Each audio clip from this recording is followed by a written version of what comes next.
en torno a la reforma electoral rechazada, al Plan B. En su valoración, Presidenta, en su análisis, a su movimiento, no le digo al partido porque está usted de licencia, ¿le hace falta el Verde Ecologista, el Partido del Trabajo? Son partidos, el Verde Ecologista ha estado aliado con el PRI, con el PAN. El PAN, el PT, desde que tengo uso de razón, su dirigente es diputado, senador, diputado, senador, diputado, senador. ¿Le hacen falta a Morena, al movimiento, estos dos partidos? La mayoría calificada en el Congreso de la Unión se forma por los tres partidos que me impulsaron como presidenta.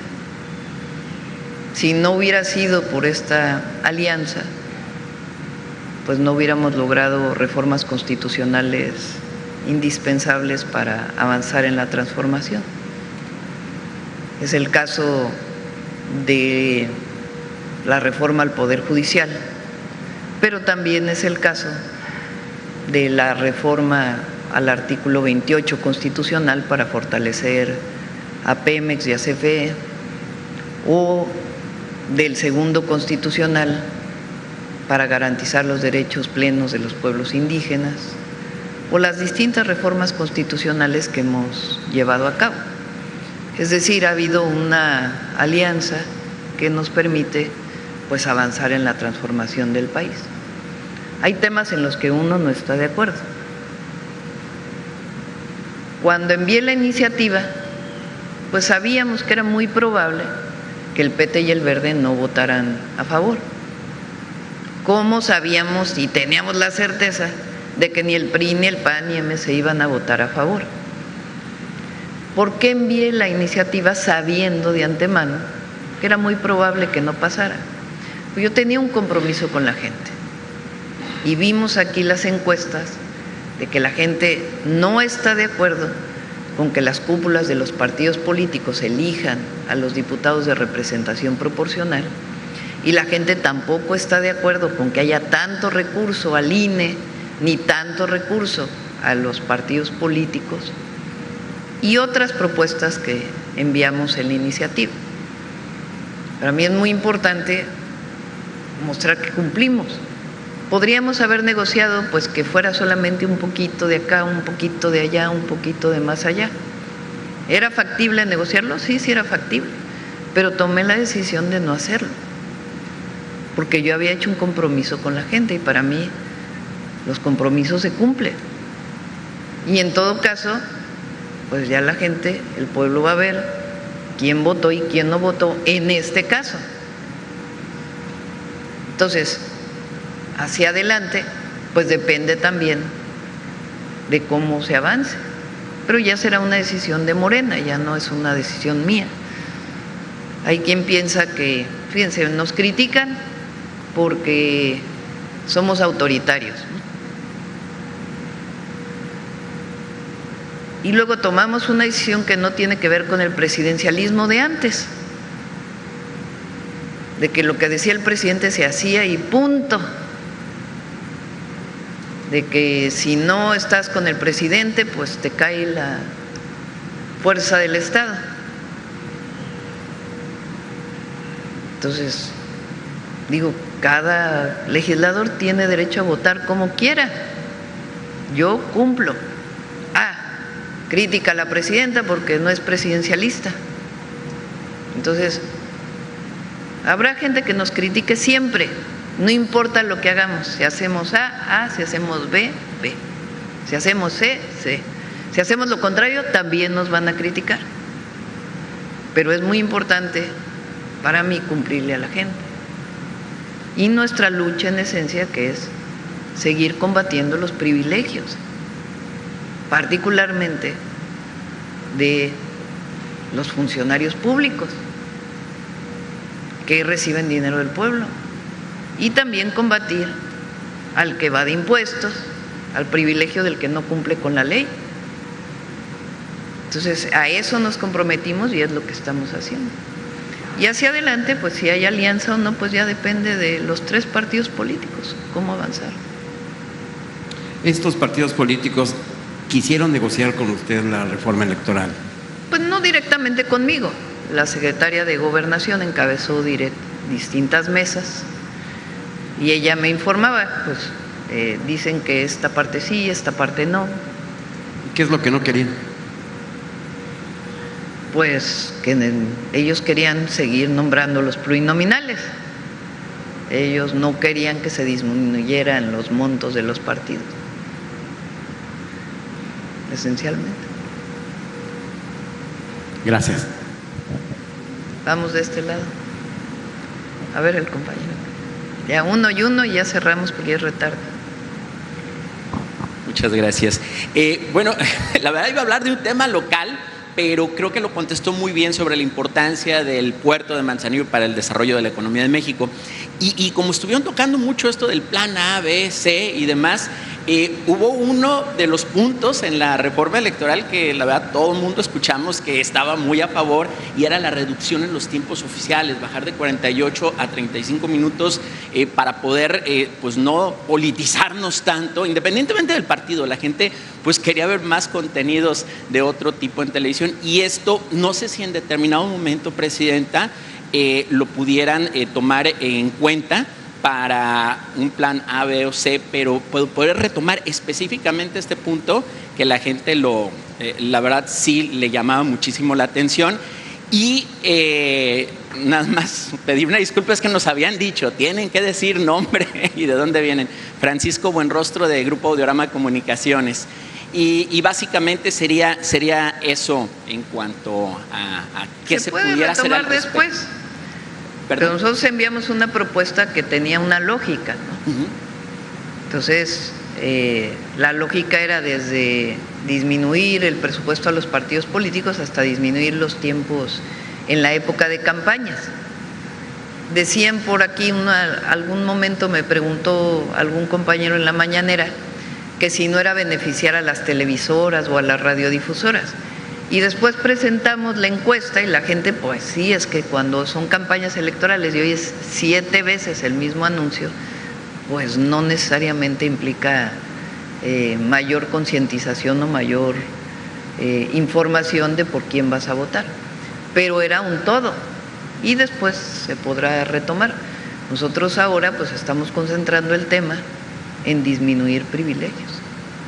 No, además de que los tiempos oficiales siguen sin poderlos comprar los partidos, por eso tiene toda la razón en lo que menciona, o sea, no se iban a beneficiar. No es necesario tanto tiempo, además, hoy hay muchas formas de comunicación, no solamente la televisión y el radio, sino también pues todas las redes sociales, que también pues están reguladas en términos de los montos que utiliza cada partido político para su campaña, que están limitados por el Instituto Nacional Electoral y también salvaguarda el Tribunal Electoral, pero finalmente pues ahí donde no hay uso de recursos, las redes pues son infinitas, lo que tú quieras publicar ahí. Y rápidamente, respecto al plan B, me gustaría preguntarle cómo se está construyendo alianzas con los partidos aliados a Morena, ¿no? Si esto tiene que ver con las reuniones a las que han citado a sus dirigentes en Gobernación, la construcción de alianzas respecto para sacar adelante el plan D, al que el PT ha dicho que no apoyará. Como lo comenté ayer, para nosotros es fundamental seguir encabezando un gobierno y un movimiento que busca acabar con los privilegios en todos los sentidos, sobre todo los privilegios de quien trabaja para el pueblo. No estamos de acuerdo con los grandes salarios de los consejeros del INE y tampoco estamos de acuerdo con que congresos estatales, y me refiero no solo a la presidenta, sino también gobernadores, gobernadoras, que los congresos estatales tengan presupuestos tan desproporcionados, o que el Senado de la República tenga un presupuesto tan alto, cuando hay tantas necesidades en el país. Entonces vamos a seguir trabajando para disminuir los privilegios y esencialmente el principio juarista de la austeridad republicana, de que no puede haber gobierno rico con pueblo pobre. Ese es el principio y la causa, o una de las causas por las que llegamos al gobierno de la República. Y en ese proceso, pues, nos acompañará siempre el pueblo de México y también, pues, los representantes populares que quieran apoyar. Y en eso está trabajando la Secretaría de Gobernación, armando y terminando la propuesta para poderla enviar la próxima semana al Congreso. Por último, quisiera preguntarle, hay algunas organizaciones de productores agrícolas, en particular los del Frente Nacional de Rescate del Campo Mexicano, que han advertido que realizarán bloqueos durante el Mundial porque no se les ha cumplido en el apoyo al campo. Me gustaría saber si en realidad considera usted que no se les ha cumplido. Pues no sé a qué se refieran con que no hay cumplimiento. Como lo he planteado aquí, en el caso de… Es un año especial porque los precios de los granos han caído mucho, sobre todo por una sobreproducción en el mundo, particularmente de maíz, de frijol, de sorgo, trigo incluso, aunque México no tiene tanta producción de trigo, pero han caído mucho los precios. Y desde el año pasado hemos estado haciendo una serie de planteamientos, particularmente en maíz. Hoy se está trabajando con la producción de maíz de Sinaloa, que tiene una cosecha en tiempo distinto de la cosecha del Bajío, y se está llegando a un acuerdo. Y en el caso de frijol, también particularmente, también hay apoyo y se está buscando, pues, llegar a las mejores condiciones posibles, evidentemente apoyando en primer lugar al pequeño productor y después al productor mediano, porque pues esa es la obligación y la responsabilidad del gobierno para que siga la producción en el campo. Entonces sigue trabajando en el diálogo. No es verdad que no haya diálogo y que no haya trabajo con los agricultores. Muchas gracias. Vamos de este lado. A ver, ¿quién más? A ver, la compañera. Buenos días, presidenta. Noemí Hernández, de E1 Debate Colima. Después del abatimiento de Nemesio Ceguera Cervantes y todas las acciones que se han emprendido en materia de seguridad a nivel nacional, 8 de cada 10 mexicanos aprueban el gobierno de Claudia Sheinbaum. Por otra parte, los partidos de oposición a Morena siguen haciendo fuertes críticas sobre estos programas sociales que han denominado programas asistencialistas, electoreros, pero que al final de cuentas hay estadísticas importantes que ojalá nos puedas también compartir un poquito en materia de la reducción a la pobreza, en materia de este rezago educativo, en materia del empoderamiento que se le sigue dando a las mujeres, y hay cifras importantes también porque la edad gris, que son las mujeres de 60 años, se están divorciando en México. ¿Por qué? Porque al final de cuentas, una mujer libre de violencia, una mujer empoderada, efectivamente está libre de violencia. Digo, no apoyamos el divorcio. De los 60 años. Mujeres de 60 años que de manera histórica nunca se había dado, hoy se están divorciando por el tema del empoderamiento que se les está dando a través de estos programas sociales, esta libertad financiera, el ya no pues estar con los hombres violentadores, ¿no?, generadores de violencia, y hoy están poniendo un alto.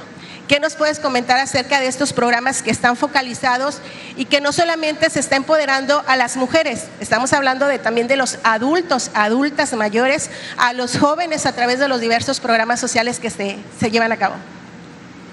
Ustedes saben que de 2018 al 2024 la reducción de la pobreza es histórica. Son 13.5 millones de mexicanas y de mexicanos. Hay una gráfica que mostramos hace poco, a ver si la tienes, de reducción de la pobreza e incremento en la clase media, que es muy significativa. No sé si recuerdan que decían que si llegaba la Cuarta Transformación a gobernar, pues iba a haber devaluación del peso, iba a haber endeudamiento, iba a caer la economía, no iba a haber más que mayor número de personas en la pobreza, que estábamos en contra de la clase media, en fin, cantidad de barbaridades que se dijeron en su momento. Y esta gráfica lo que muestra, pues es como de manera histórica cae el número de pobres y aumenta el número de personas que alcanzan la media, la clase media en el país. Eso no había ocurrido en México quizá más que en el milagro mexicano, en el llamado milagro mexicano, en el desarrollo estabilizador. Este es algo, pero además en 4 años, de 2020 a 2024. Y eso tiene que ver con una máxima, que es la prosperidad compartida. No se puede hablar de prosperidad si la prosperidad solo llega a unos cuantos. La prosperidad es para todos o no es prosperidad. O dicho de otra manera, por el bien de todos, primero los pobres. Ese modelo económico que se dice en tan pocas palabras, pues lo que muestra es que es benéfico para el pueblo. Y ahora hemos demostrado que además se reduce la violencia en México. No sé si tienes la gráfica, Marcela, la de los sexenios, no sé si la tiene Belmont, de homicidios en los sexenios.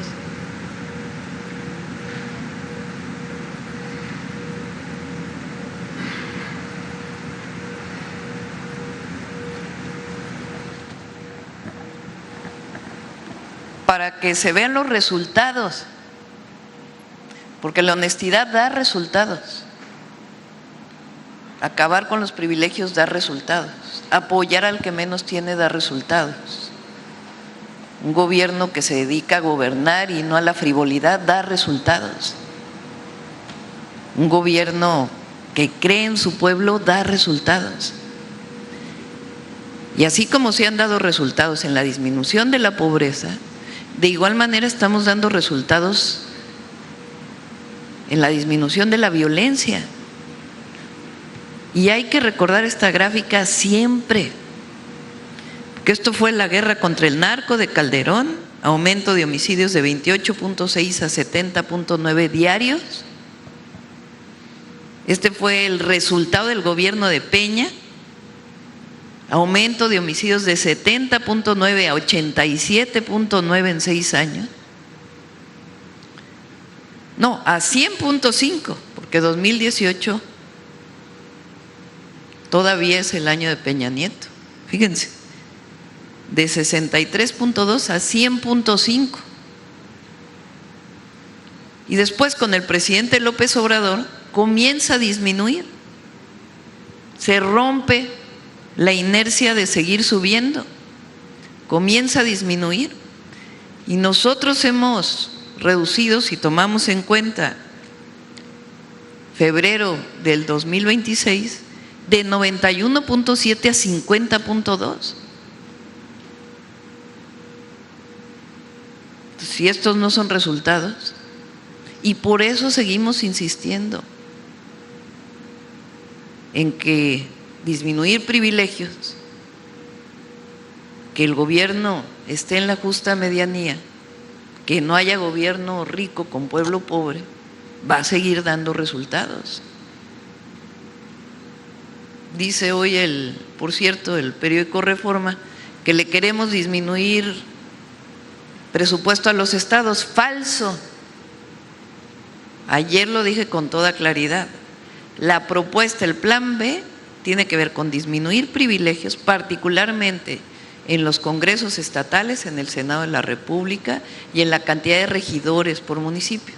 Y ese recurso, la propuesta es que se quede en el municipio y se quede en el estado, no que se lo lleve la federación, que se quede ahí, pero no para pagar regidores, asesores de los regidores, beneficios y bonos para los regidores, sino para la obra pública del municipio, para tapar baches, para agua potable, para drenaje, igual que en el estado.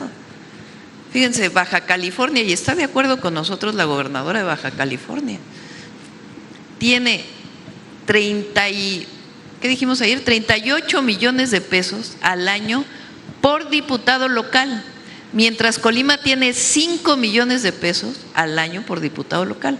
No quiere decir que los diputados estatales se lleven todo ese recurso, porque ahí hay trabajadores, hay que pagar luz, hay que pagar agua, pero de todas maneras, ¿cómo puede haber tanta diferencia entre el presupuesto asignado por legislador para Colima y para Baja California? Yo estoy de acuerdo que el municipio de San Quintín, uno de los municipios más pobres del país que está en Baja California, estará de acuerdo en decir, pues que ese recurso mejor se vaya a San Quintín para darle agua potable a los pobladores, para pavimentar las calles de San Quintín, y no para unos cuantos legisladores que en realidad no lo necesitan. Pueden tener salarios dignos, justos, pero que el presupuesto se vaya a la gente. Esa es la propuesta. Gracias. Vamos a ver. Buenos días, Presidenta. Salvador Corona, del Universal. Presidenta, ¿cuál es cómo está funcionando Colima frente al crimen organizado? Esto se lo pregunto con esta presentación que hizo el secretario Harfuch, donde a finales de febrero se detuvo a uno de los principales operadores financieros del cártel Jalisco. ¿Cómo está funcionando para el cártel Colima? Si Colima es uno de los principales centros financieros de este cártel, Presidenta.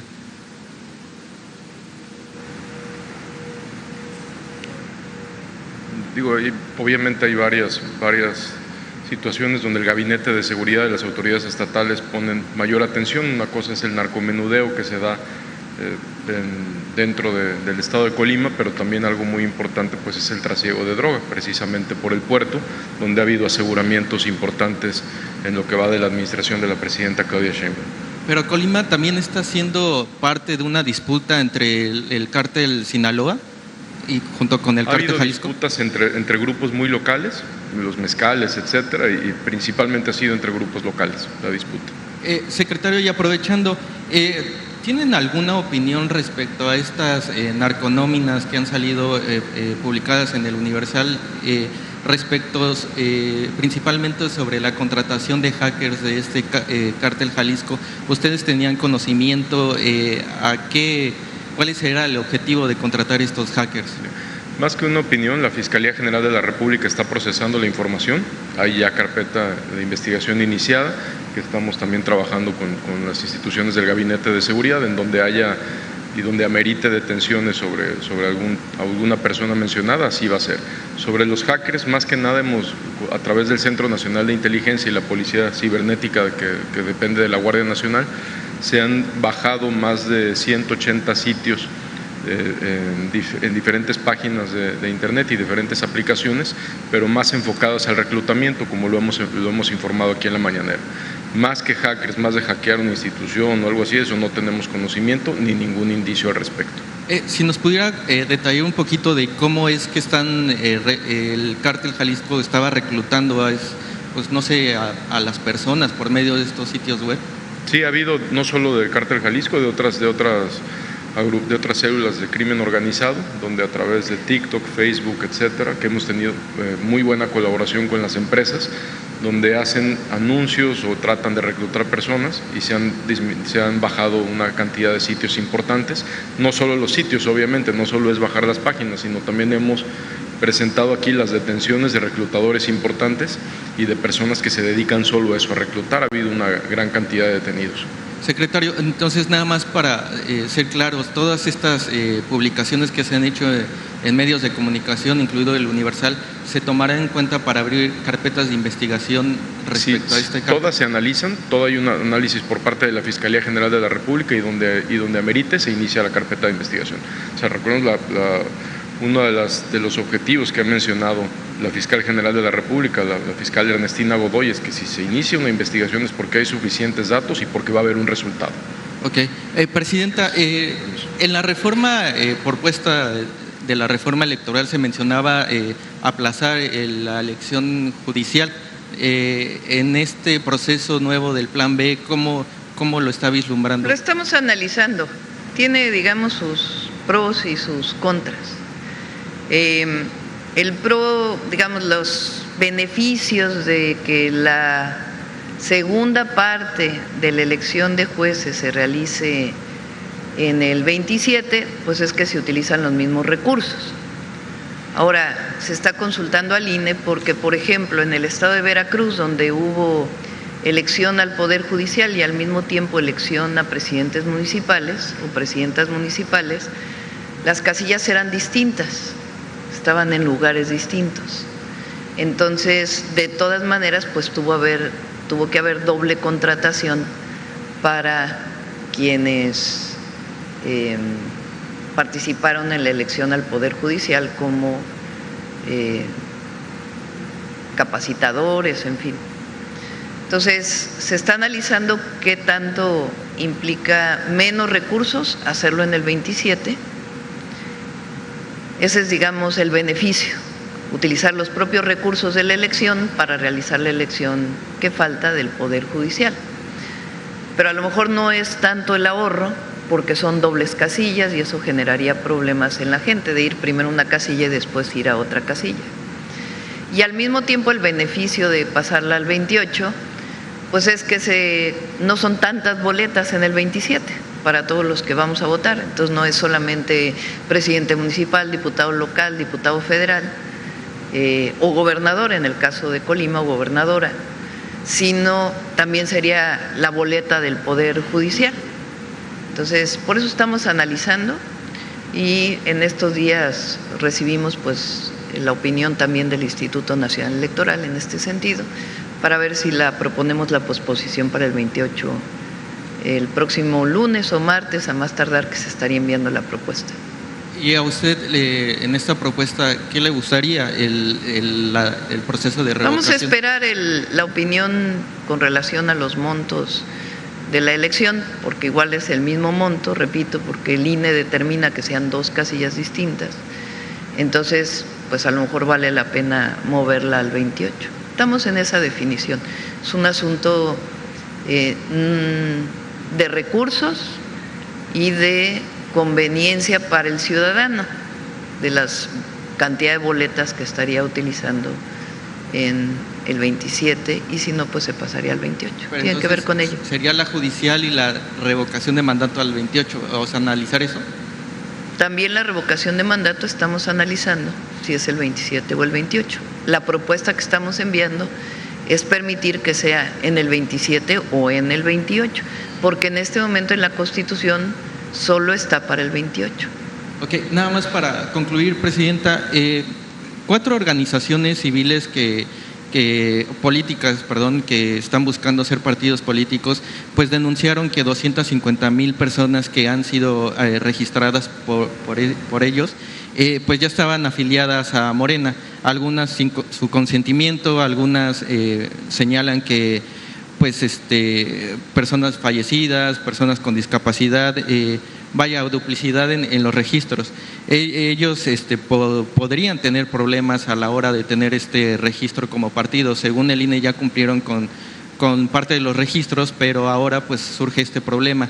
¿Cuál es su opinión respecto a este tema? Sobre todo pues que partido es uno de el mayoritario en este proceso de pues de no los es mi partidos. opinión, es lo que establece el INE. O sea, uno no puede estar afiliado a 2 partidos políticos, es como obvio. Entonces, si ya estás afiliado a uno y después te afilias a otro, se toma en cuenta el segundo. Si estás afiliado a uno de los partidos nuevos y después te afiliaste a Morena, pues se toma en cuenta la afiliación a Morena. Pero es algo que ocurre no ahora, sino que ha ocurrido siempre. Se toma en cuenta del ciudadano la decisión de afiliarse a uno u otro partido, el último partido político al que te afiliaste. Y es como lógico, ¿no? No tiene, digamos, nada de extraordinario.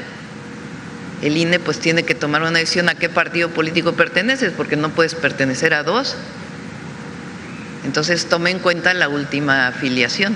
¿No cree que deberían mejorarse los mecanismos de tecnología, sobre todo porque a la hora de que una Pues persona… se usan aplicaciones por parte del INE, no son ni siquiera… Ahora el INE utiliza aplicaciones para poder garantizar la afiliación a un partido político o a otro. O sea, se ha mejorado ese esquema. Entonces, igual le pasa a Morena, igual le pasa a otros partidos. Si una persona se afilió a Morena y luego después se afilió a otro, pues entonces toma en cuenta el último, ¿no? Porque ¿de qué otra manera lo puedes resolver? Entonces no es algo pues particular de los partidos políticos nuevos, sino es una decisión que desde hace mucho tiempo tiene tomada el Instituto Nacional Electoral, y a veces le afecta a un partido y a veces le afecta a otro. Y la ciudadanía pues toma sus propias decisiones, a lo mejor no se da de baja de un partido y sencillamente le pareció que era mejor otro partido y se afilió a otro. Es la libertad del ciudadano en México.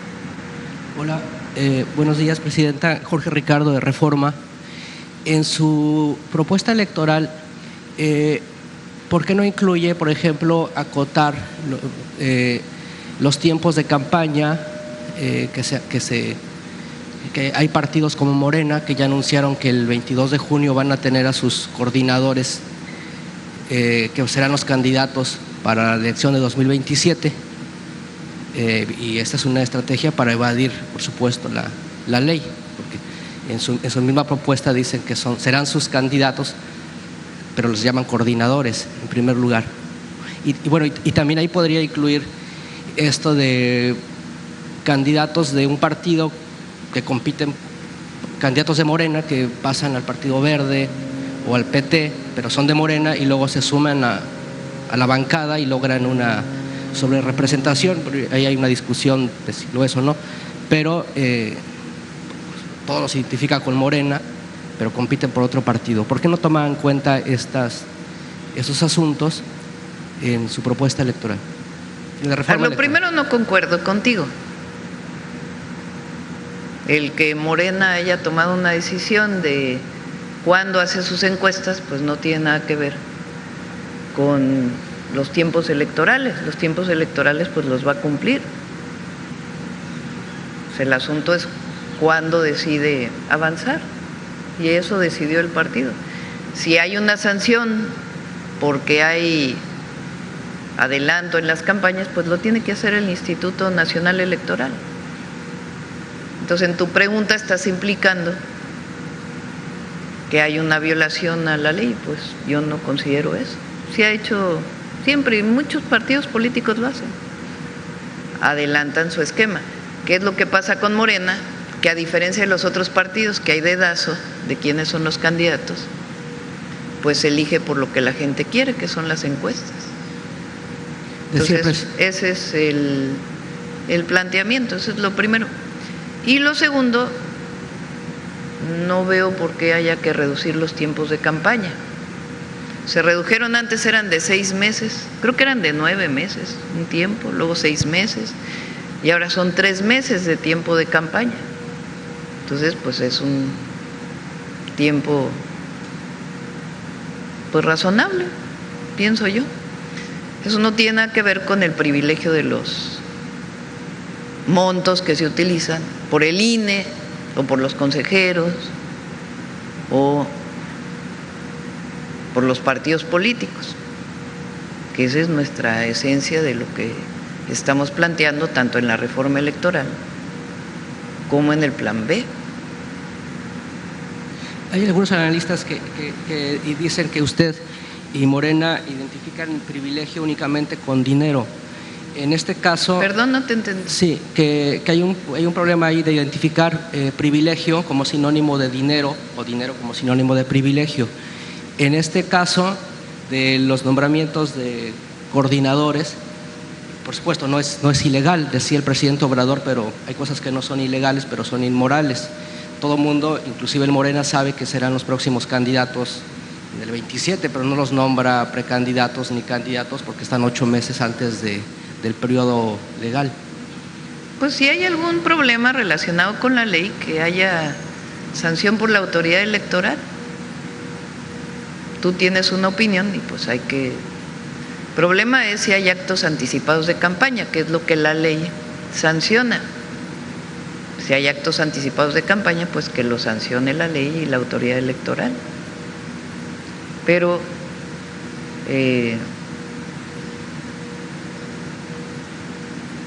es algo que hacen muchos partidos políticos, y particularmente Morena, que decide por encuesta.